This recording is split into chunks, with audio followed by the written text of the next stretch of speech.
out of reach for everyone except for maybe the top 10 elite distance throwers. And that's kind of the story of every single par 3 out here.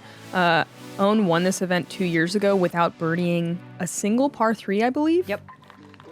Unbelievable. And what a great storyline also. Paige with a very impressive backhand shot. She's our first check-in. She's in circle 2 on the elevated basket, and she is in for birdie. What a start. Yeah. This is the most difficult hole again today. Wow. So what a good start. Paige won this event in 2019 and 2020.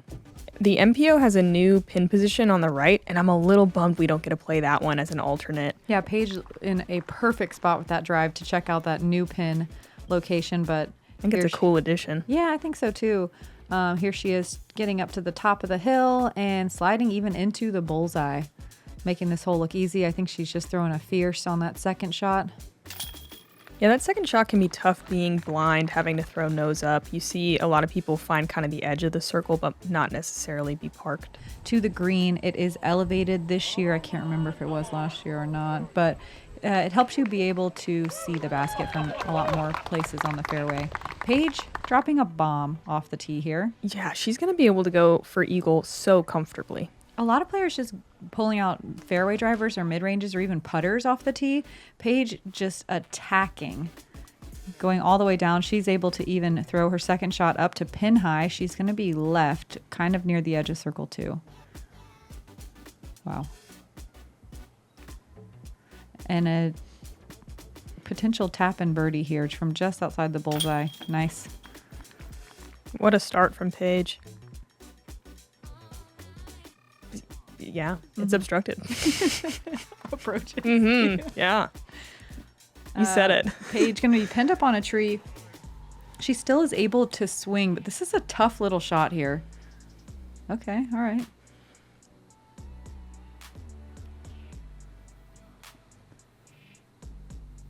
Very tough shot. Ooh. Love it. Oh, no.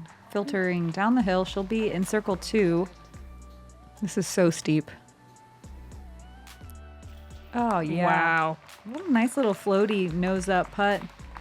And impressive to get power in a stagger stance from the bottom of that hill. Yeah, those disasters are early left and late right. Wow, look at this shot from Paige.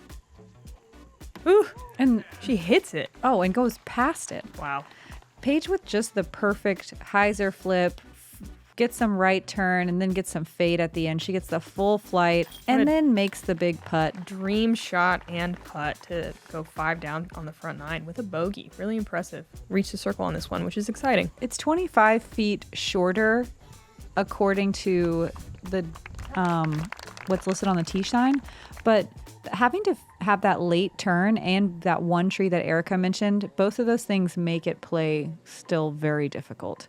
But I still think a good change. Yeah, It's not a great change. it's fine. It's a change. It's a slightly better change.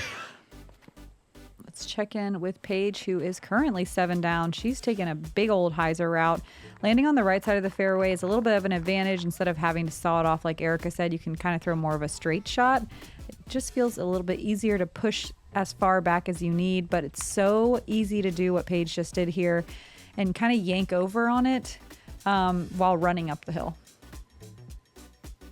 Looks like Paige still has a circle 2 look at this one. She is on one on the putting green. She's had some scenic putts today. She has. She's actually on 8. Yeah, you like pull out your binoculars and watch that thing as it moves. Especially this shot, this initial shot off the tee. If you go deep out of bounds, like where this. Paige is, it can be pretty tough to recover from. Even, Understatement. Yeah, even short of there is pretty pinched off. It looks like Paige just pitches out on her second shot, and she's going to be right by the old tee pad, playing a hole that she's played a bunch of times. But playing for par and still out of position here. Ooh, dang. I didn't realize how close she got into the rough on that. This is, yeah, this is a pretty interesting decision from Paige, just because she knows how punishing that rough is on the left side. And going for it, oh man. Yeah, kind of a worst case scenario. on 15, which it's just so hard because the tee shot, I mean, even if you throw the perfect distance, the landing zone is actually quite small to be able to open up the next shot. And Paige going to take a double there. Yeah, and a big hyzer second shot. But a lot of players just going to the bottom of the hill and then pitching up the hill, taking an easy birdie. Yeah, putting the OB on the inside of the berm is, I think, just a little mean. Yeah. Because it used to be just on the other side, and so that berm would kind of catch the discs. And now they've taken that away from us. Paige not really messing around too much. Wow. With the berm and able to go huge on the second. Well, you don't have to mess around with it if you go that big off Oh, the yeah, tee. for sure. Right. Paige with the Eagle. eagle. Come on. What a bounce back after the double, too. Man, that is so cool. She made that look easy. Yeah, she sure did. To get all the way up there, I think you do really have to push the right side like Paige just did. Wow. That is smoked. She might be able to even see the basket. Maybe not quite, but wow, Yeah. inside the circle. And that second shot is so scary. Like Erica said, it is blind for most people. So a lot of people going really conservative. Also, nice eagle birdie finish. Yeah. The OB is also inside the circle on the left and right side of the green. So it makes it that much scarier to take the risk. What a great round from Paige.